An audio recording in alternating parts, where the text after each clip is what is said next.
මගේ channel එකට ඔයගොල්ලන්ව සාදරයෙන් පිළිගන්නවා. අද මම කියලා දෙන්නේ chicken කොත්තුවක් කොහොමද කඩේට වඩා රසට ගෙදරදීම හදාගන්නේ කියලා. මේක හරිම ලේසි. අපි බලමු කොහොමද හදන්නේ කියලා.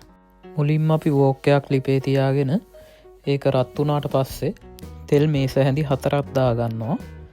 මෙතන මම chicken ටික බෙදලා තමයි එකතු කරගන්නේ. ඒකෙන් හින්දා තමයි තෙල් ටිකක් වැඩියෙන් දාගන්නේ. ඕගොල්ලෝ chicken ටික වෙනම බෙදලා දානවා නම් තෙල් මේසේ හැඳි 2ක් ප්‍රමාණවත්. ඊට පස්සේ මම හදාගත්ත chicken ටික මේ විදිහට කෑලි වලට කඩලා ඒක එකතු කරගන්නවා.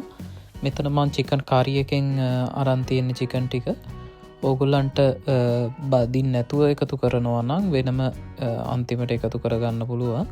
මම මේක ටිකක් බෙද ගන්නවා. ඒකෙන් හින්දා තමයි මම chicken ටික මුලින්ම දාගන්නේ.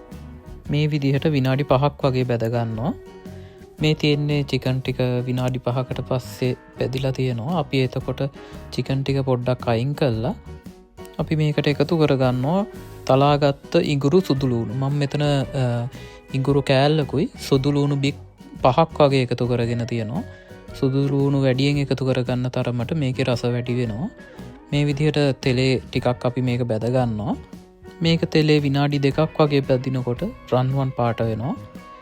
එතකොට අපි එකතු කරගන්නවා මේකට කපාගත්ත ලූණු.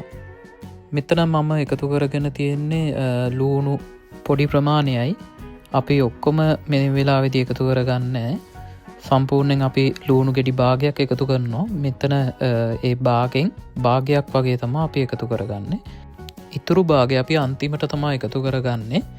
මේ විදිහට මේ ටික ඔක්කොම කවලම් කරලා විනාඩි 2ක් වගේ තෙලේ හොඳට බැද ගන්න ඕනේ.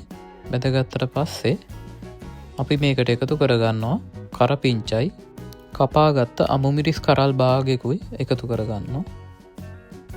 එකතු කරගෙන මේ ටිකත් අපි හොඳට කවලම් කරගන්නවා. ඊට පස්සේ අපි මේකට එකතු කරගන්නවා කැරට්.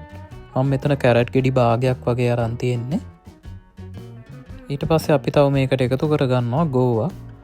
මම මෙතන ගෝවා පොඩි කෑල්ලක් තමයි එකතු කරගෙන තියෙන්නේ. මේකට ගෝවා එකතු කරාම මේකේ රස වැඩි වෙනවා. ඕගොල්ලෝ ගාව තියනවා නම් මේක එකතු කරගන්න. ඊට පස්සේ මේ ටිකත් හොඳට කවලම් කරගෙන විනාඩි 2ක් වගේ හොඳට බැද ගන්න ඕනේ. මේ ඕගොල්ලන්ට පේන්නේ විනාඩි 2කට පස්සේ මේ වෙලාවේදී අපි එකතු කරගන්නවා කෑලි මිරිස් තේ හැන්දයි, ගම් මිරිස් තේ හැන්දකුයි, ලුණු තේ හැඳි භාගයකුයි. මෙතන ඔයගලන්ට සැර අනුව මේක වැඩි කරගන්න පුළුවන්. කෑලි මිරිස් ගම් මිරිස් සැර වැඩියෙන් කන කෙනෙක් නම් මේක ප්‍රමාණය වැඩි කරගෙන එකතු කරගන්න. ඊට පස්සේ මේ ටිකත් අපි හොඳට කවලම් කරගන්නවා. ඊට පස්සේ අපි මේ ලෝලු ටික පොඩ්ඩක් එහාට කරලා මැද්දේ පොඩි ඉඩක් හදා ගන්න ඕනේ.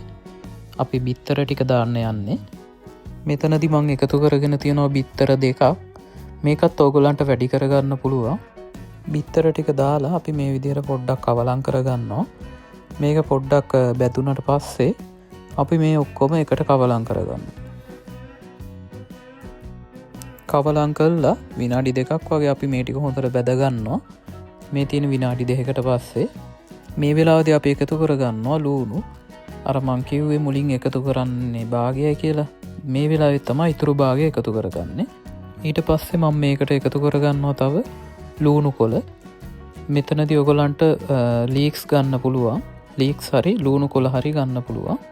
ඊට පස්සේ මේ ටිකත් අපි හොඳට කවලම් කරලා විනාඩියක් වගේ තියාගන්නවා. මේ ටික අපි ගොඩක්ම බදින්නේ නැහැ. ඊට පස්සේ අපි මේකට එකතු කරගන්නවා අපි කපාගත්ත පරාට ටික. මම මෙතන පරාට ග්‍රෑම් 400ක් අරන් තියෙනවා. ඊට පස්සේ අපි මේකට එකතු කරගන්නවා chicken හොදි. මං කලින් රසට chicken curry එකක් හදන විදිහ වීඩියෝ එකක් දාලා තියෙනවා. ඒ වීඩියෝ එකත් මම මේ description එකටම mention කරන්නම්. ඕගොල්ලන්ට එතනින් ගිහින් බලන්න පුළුවන්. ඊට පස්සේ අපිට මේ ටික ඔක්කොම කවලම් කරගන්න තියෙන්නේ. මේ විදිහට විනාඩි 2ක් වගේ ලිපේ තියෙන ගමන් හොඳට කවලම් කරගන්න ඕනේ. මේ ඔයගලන්ට පේන විනාඩි 2කට පස්සේ දැන් අපේ කොත්තු එක හදලා ඉවරයි. මේක ඇත්තටම මාර රහයි. ඔයගොල්ලෝ අනිවාර්යයෙන්ම මේක try කරලා බලන්න. try කරලා රස කොහොමද කියලා කමෙන්ට් එකක් දාන්නත් අමතක කරන්න එපා. මේ වගේ වීඩියෝස් දිගටම බලන්න මගේ channel එක subscribe කරන්න කියලා මම ඔයගලගේ ආදරෙන් ඉල්ලනවා.